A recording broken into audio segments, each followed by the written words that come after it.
kayaknya si Genesia ini harus bisa kelas sama kakaknya supaya dia Alasannya bisa apa? supaya aku bisa mandiri. Oke. Dan juga karena memang dari nilai lebih bagus punya dia kan, jadi dia masuk kelas Axel waktu itu. So aku sempat stres banget sebenarnya, soalnya gimana ya, kayak orang-orang bakal mikir apa ya gitu kan, kayak kan kita kembar, kita harusnya bareng-bareng. Kepikiran dong ya saat itu ya. Terus ya, tapi ternyata itu turning point di kehidupan, karena dari seseorang yang mungkin masih di kelas A tapi ranking terakhir tiba-tiba jadi unggul, jadi pertama gitu. Jadi setelah itu sampai maksudnya kita shock juga sih, kayak orang tua juga shock ya waktu ambil raport. Kok bisa gitu ya? Kayak lumayan banyak sih murid-muridnya, jadi 1 dari berapa gitu. Terus maka dari itu aku jadi suka banget sekolah, jadi kayak semangat. Bincang bersama. Oke, apa kabar Sobat Sus? Tidak terasa kita berjumpa kembali di program podcast Bincang Bersama, dan seperti biasa kita akan belajar menduplikasi kisah sukses seseorang, narasumber yang kompeten di bidangnya, walaupun kadang-kadang ilmunya nggak bisa diduplikasikan tumplek-blek begitu aja ya. Tapi paling tidak dari perbincangan kita hari ini ada intisari, ada inspirasi dan juga insight yang bisa Anda dapatkan sehubungan dengan narasumber saya. Dan perlu diketahui bahwa narasumber saya ini adalah orang kembar. Jadi kembarannya itu tadinya juga nanti akan ngisi podcast kita di Bincang Bersama, tapi nanti tunggu aja edisi berikutnya. Nah, saya kebagian untuk wawancarain narasumber yang satu ini. Beliau adalah founder dari rajut.id and Concentrate Coworking Space. Yuk, kenalan langsung sama Mbak Genesia. Selamat, saya bilang siang nggak? Selamat datang deh, Mbak Genesia. Apa kabar? Baik, Kita tos dulu. Sehat ya? Sehat dong. Ini sebenarnya kembar itu beneran? Beneran. Oke, iya. Ceritanya tuh gimana? Ceritanya, jadi dulu itu karena saya dulu lahir di Medan, dan waktu itu ada USG, tapi cuma 2 kali, dan itu suara. Nah, waktu hamil tuh mama perutnya besar banget, kayak pas ke dokter tuh sekitar mungkin 4 kilo. Terus dokter itu sempet nanya, jadi kayak, sorry Bu, ini anaknya itu sebenarnya ada keturunan kembar gak sih? Atau memang anaknya seberat ini gitu. Nah, pada waktu itu kan memang tidak ada keturunan kembar, jadi dijawablah tidak ada. Nah, pas udah ini ya, udah perjalanan, udah proses udah lahiran, dia udah keluar nih kakak saya, terus saya sudah mau dijahit. Jadi ada suster, mungkin dapat pencerahan atau apa, kayak dokter bentar ya, masih ada satu lagi seperti di dalam. Terus dia beneran cek 1 kali, masih keras, oh ya seperti ada satu lagi. Terus dia cek aku, jadi 5 menit kemudian aku keluar, kecil sih, 1,6 kilo. Jadi yang terbesar adalah kakak? Berat badan terbesar? Iya, dia 2,6, aku 1,6, jadi totalnya 4,2 lebih kilo. Itu dua-duanya di satu perut? Iya, dua-duanya di satu perut. Wow, berarti alangkah beruntungnya ya. Bisa terselamatkan maksudnya ya. Kan hampir ditutup tuh. Hampir. Tapi tiba-tiba susternya bilang, katanya sebentar, kayaknya intisarinya beda deh. Ini ada sesuatu di dalam. Iya, pasti cek dirimu ya. Benar, diriku. Makanya namanya Genesia itu dari sana. Jadi artinya pendatang baru. Jadi kaget kan tiba-tiba ada pendatang baru. Jadi terinspirasinya dari itu. Kalau yang pertama namanya? Felicia artinya bahagia.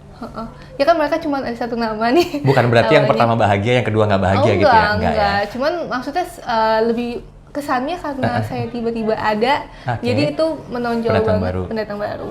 Baik. Masa kecil juga sama berarti?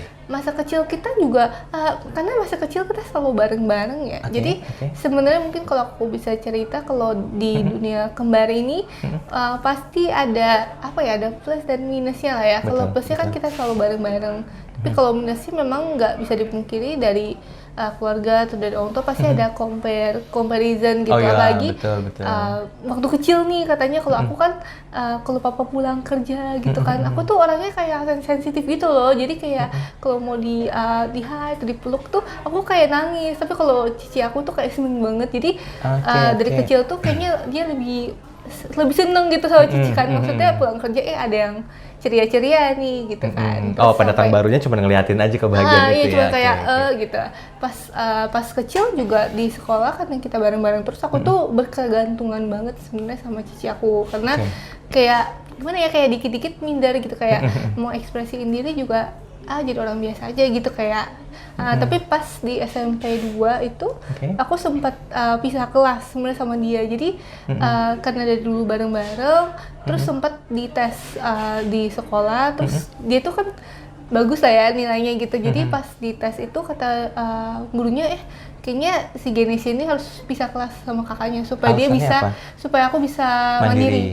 Oke. Dan juga karena memang dari nilai lebih bagus punya dia kan, jadi dia masuk kelas Axel waktu itu.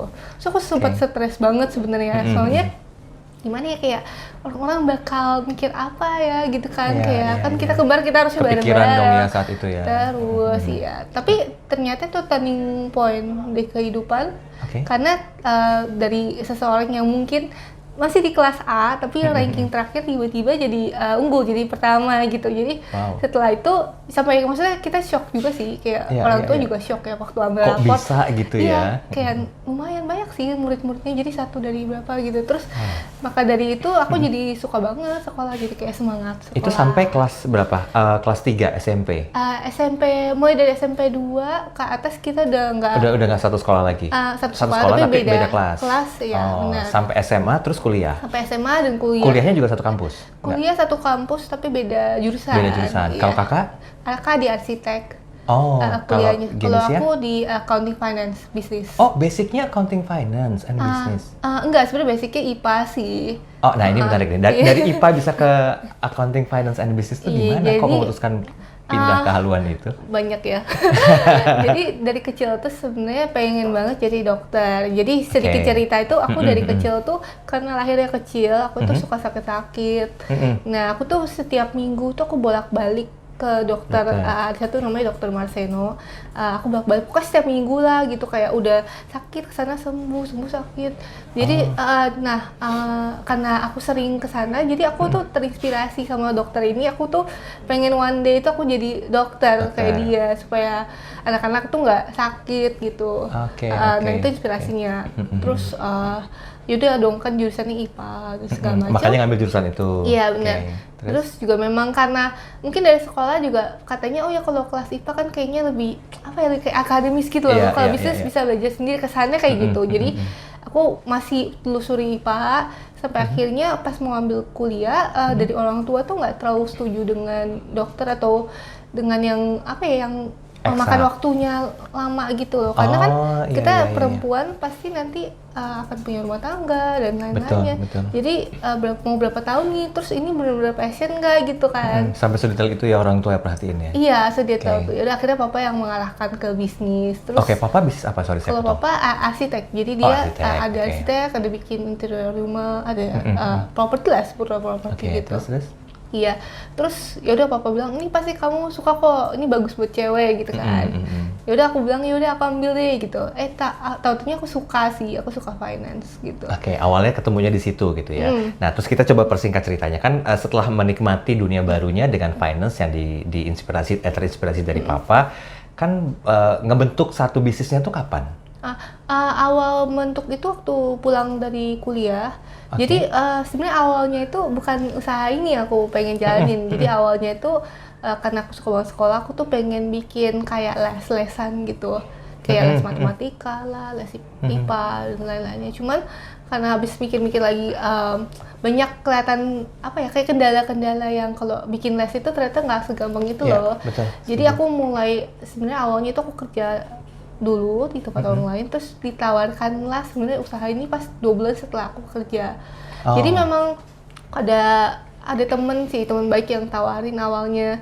Terus habis dia cerita, kok sevisi ya sama yang aku mau lakuin gitu. Kayak aku juga suka ketemu orang, aku suka berbagi ilmu dan lain-lainnya. Jadi ya udah aku kayak tanpa pikir langsung cepet, kayak katanya kalau bikin usaha kadang yang nggak terlalu banyak pikir tuh yang langsung sukses ya. Itu kebentuk usaha yang mana tuh? Yang konkret. Malahan tuh udah dari 2016 konkret.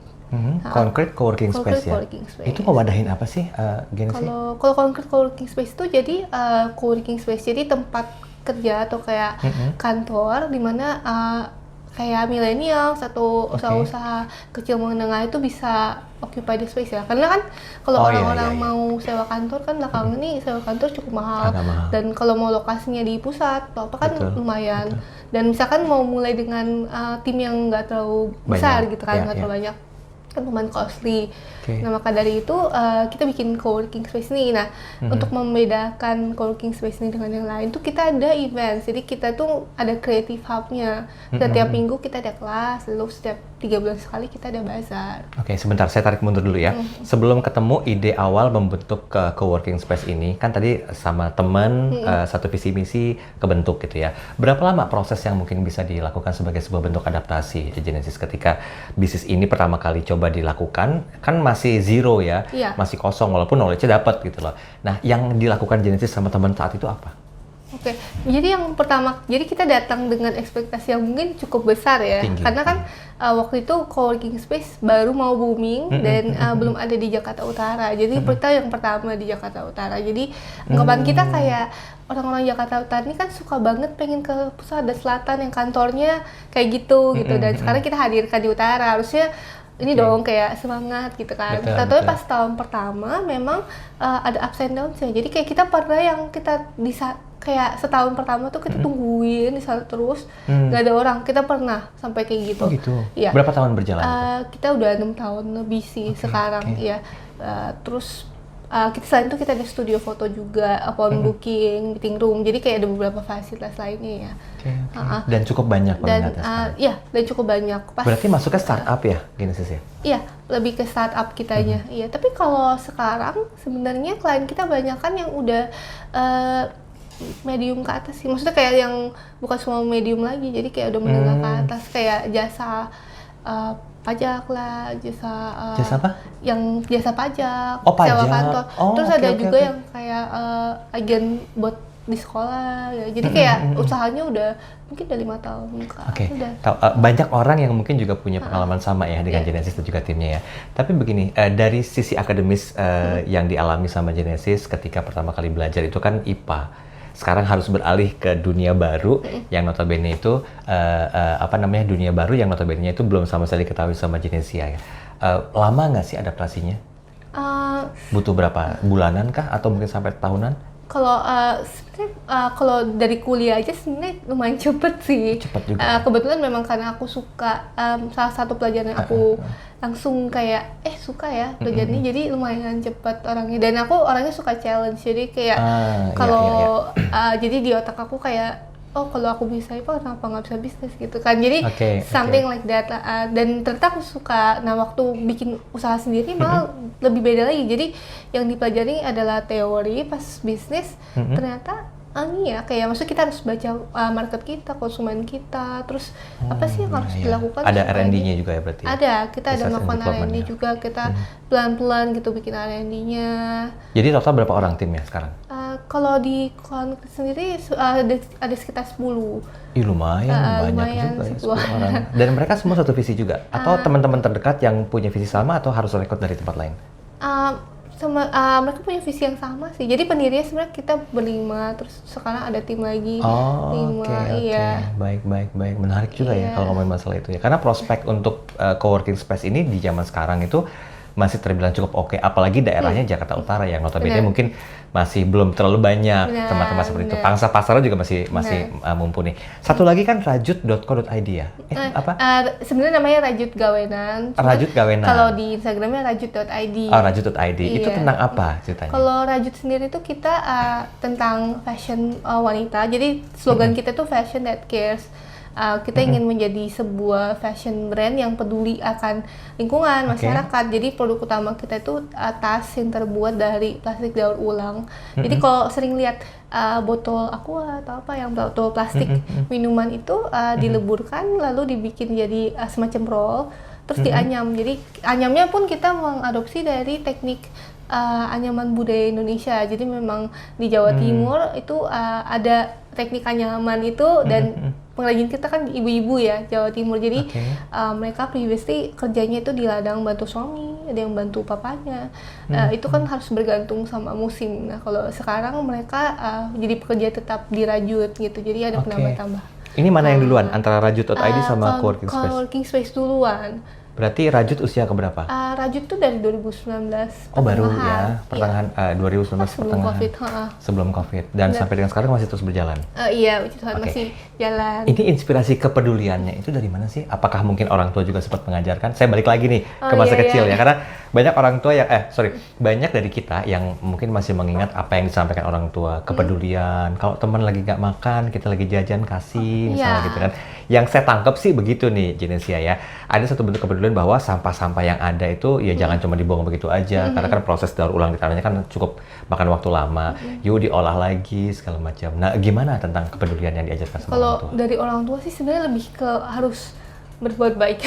sebenarnya dimulai dari harus berbuat baik. Jadi orang harus punya etika baik, punya niat baik. Sebenarnya dimulai dari sana. Cuma waktu saya kuliah di Australia, jadi kita lebih lebih aware of kayak ini loh, supaya makanan kita nggak sisa. Terus kalau sampah-sampah juga buang di tempat yang benar. Bahkan mereka ada yang recycling ini kan, kayak recycling binnya. Jadi kayak kita bagi-bagi gitu, yang plastik yang mana, yang kertas mana. Jadi dimulai dari sana. Lalu waktu kita mendirikan Rajut sendiri itu sebenarnya karena dari liburan sih, waktu itu lagi nonton, malah random banget kayak kita lagi nonton film Indonesia, mungkin sebut saja Ada Apa Dengan Cinta 2 di Yogyakarta. Kita jadi ke-inspire untuk karena kita sebenarnya bertiga itu suka banget produk Indonesia, dan habis nonton itu malah kayak lebih tahu ternyata di Indonesia itu banyak loh tempat-tempat yang bagus gitu. Jadi kita explore, sebenarnya awalnya buat liburan tujuannya. Jadi setelah itu kita lihat di sana tuh banyak banget produk-produk Indonesia yang bagus, dan waktu itu tuh trennya rotan. Terus kita mikir kayak kok banyak kayak ini ya, malah kayak orang asing tuh lebih suka barang kita, sedangkan orang gitu Indonesia itu nggak terlalu suka, mungkin karena banyak barang di toko-tokonya atau apa ya. Jadi kita sempat terpikir gimana ya caranya kita supaya orang Indonesia ini lebih cinta produk sendiri, dan gimana kita bisa bawa produk Indonesia ini keluar. Awalnya dari sana. Lalu kita juga setelah itu kita juga explore lagi, tapi kita juga pengen yang berdampak nih sama lingkungan gitu, karena kita bertiga juga sangat aware kalau sekarang kita lagi ada ini ya, climate change dan lain-lainnya. Jadi kita perlu banget nih di Indonesia kan sampah plastik juga banyak gitu. Betul. Akhirnya kita dari sana landasannya, terus kita carilah materialnya dan lain-lain, terus prosesnya berapa lama kira-kira? Kalau itu sekitar 3 bulan sih. 3 bulan? Iya, untuk dari awal banget. Kalau konsepnya sudah ada, cuman kalau kita cari materialnya dan itu yang susah ya? Itu yang susah. Apa pakai pihak ketiga kah untuk bisa mengumpulkan barang-barangnya atau bagaimana? Iya, awalnya ada dari pengepul ya istilahnya? Pengepul awalnya. Terus kita temuin jadi ada beberapa semacam kayak pabrik yang khusus memang dia buat recycle gitu. Dan kita tuh ketemuin deket sama desa kita, karena kita di Jawa Timur di Madiun. Jadi di dekat sana itu ada juga. Itu juga mulai dari tahun kedua kita lakuin itu. Terus iya gitu, karena produksinya juga lebih banyak ya sekarang. Kalau dulu tahun pertama kan semacam side job, tapi ternyata sekarang jadi main job ya? Iya, main job. Berarti kalau dilihat dari bisnis tuh ada dua. Yang pertama rajut.id, yang kedua adalah coworking space. Benar. Yang pertamanya itu coworking space, ya startup juga, udah sukses juga, timnya juga udah banyak, dan posisinya tuh emang bisa dibilang di Red Ocean kah atau Blue Ocean kah di Jakarta Utara tuh sebenarnya kalau untuk coworking space? Beda sih. Maksudnya zona nyamankah di sana, atau mungkin pasarannya juga banyak yang?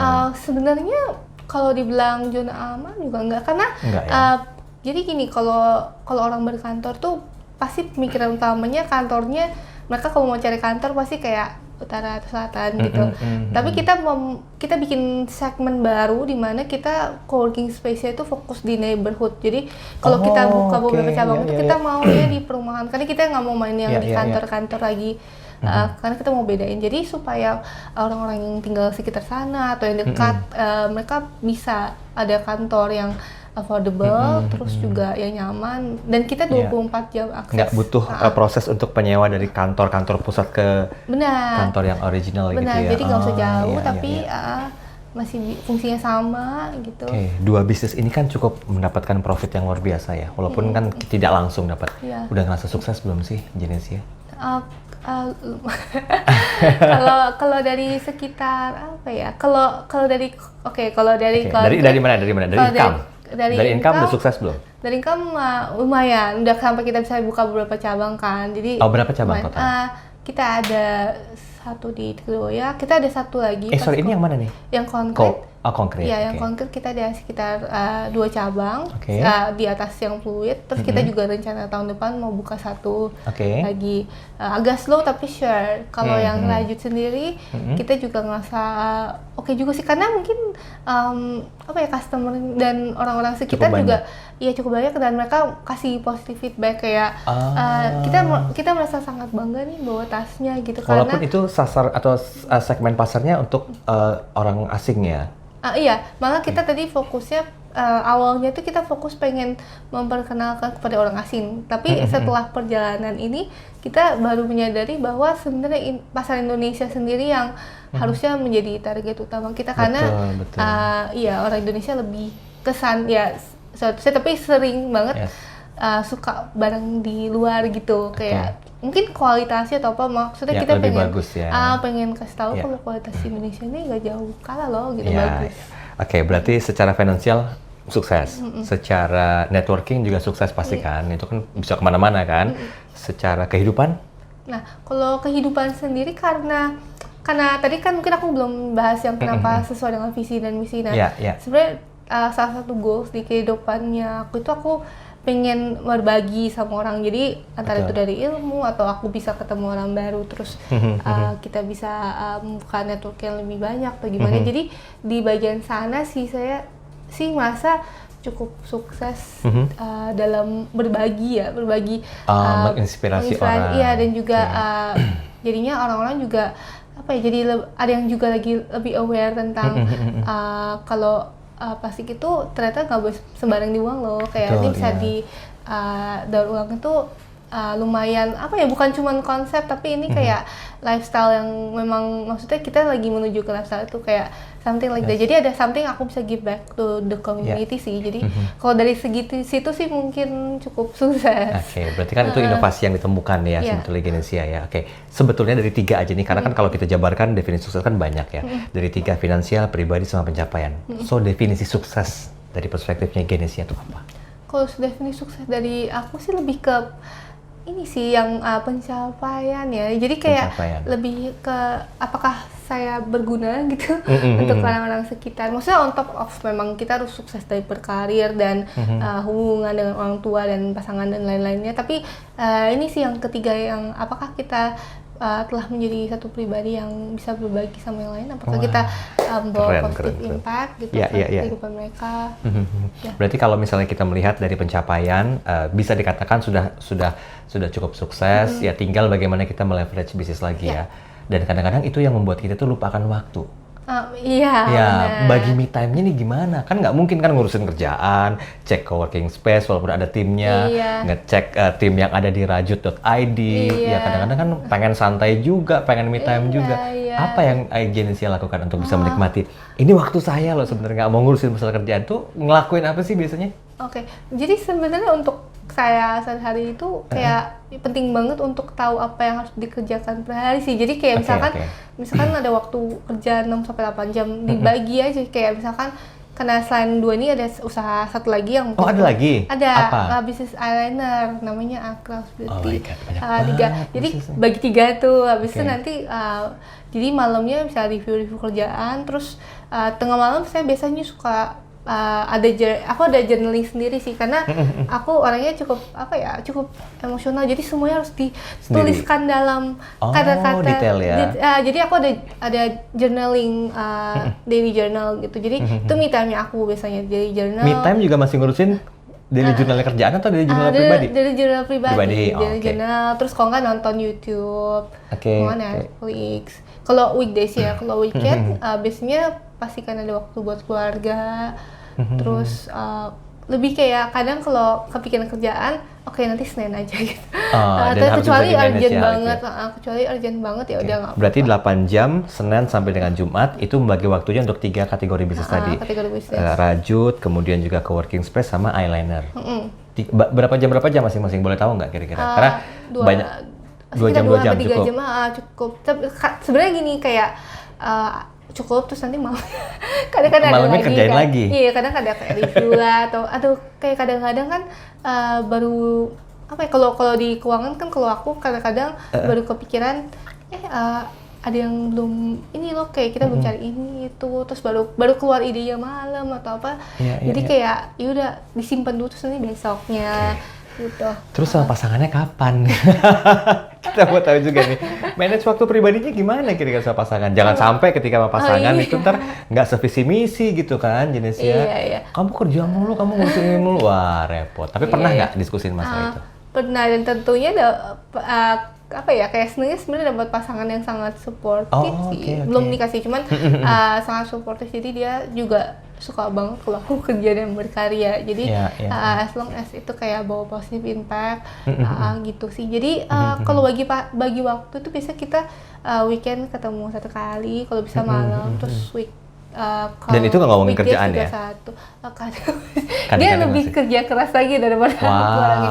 Udah jadi cuan-cuan terus ya? Iya, jadi at least 1 minggu mungkin 2 kali atau 1 kali. Kalau dia lagi terbang keluar, ya udah kayak kita ya chat-chat terus, mungkin kayak telepon malam gitu aja sih. Kayak kebetulan kita bukan tipe yang harus setiap hari bareng-bareng gitu. Kan ada kesibukan lain kan. Oke, ini pencapaiannya sudah sampai di tingkat yang bisa dikatakan cukup membanggakan dan juga sangat membanggakan. Tapi saya mau tarik lagi ke tengah nih, nggak usah ke bawah lagi ya kan. Banyak orang tua yang cukup bangga dengan anaknya atau putra-putrinya udah punya pencapaian, udah punya penghasilan. Tapi mereka kan basically-nya tuh rindu dengan kebersamaan gitu ya. Ada nggak sih satu momentum di mana Genesia dan juga kakak Felicia itu sama-sama nutup dulu deh semua pekerjaan dan ngasih waktu buat papa mama gitu? Ada, kalau dari diagendakan atau schedule kan apa enggak?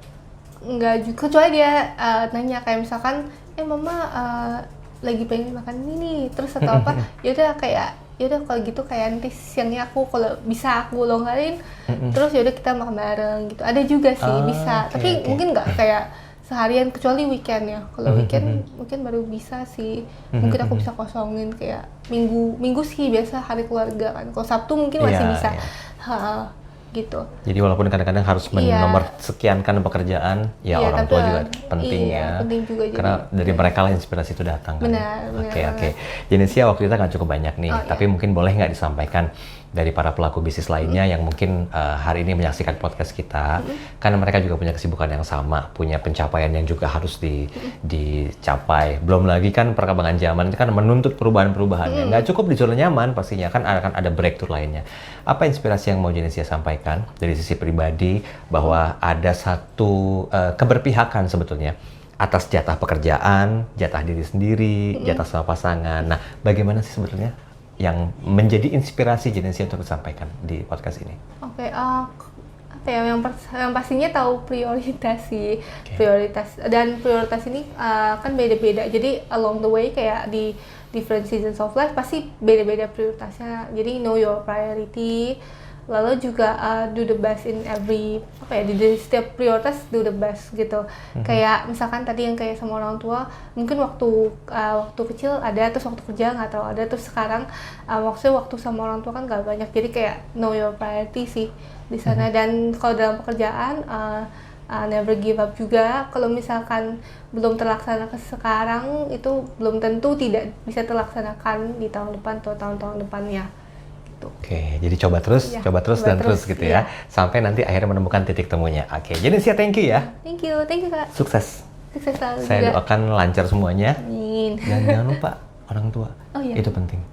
Bagi waktu dengan mereka. Benar sekali. Oke, demikian podcast Bincang Bersama pada kesempatan hari ini bersama dengan Genesia Eng. Beliau adalah founder dari Rajut.id dan juga Concrete Coworking Space ya. Nanti Anda bisa coba lihat profilitas beliau, baik mungkin juga di Instagram atau di website perusahaannya. Semoga nanti kita bisa menemukan lagi sosok yang berbagi inspirasi dari sisi kehidupan pribadi, yang aktualisasinya juga dapat dirasakan dalam bisnis, dan jangan lupa keluarga yang utama. Saya Daryl Adam, sampai jumpa.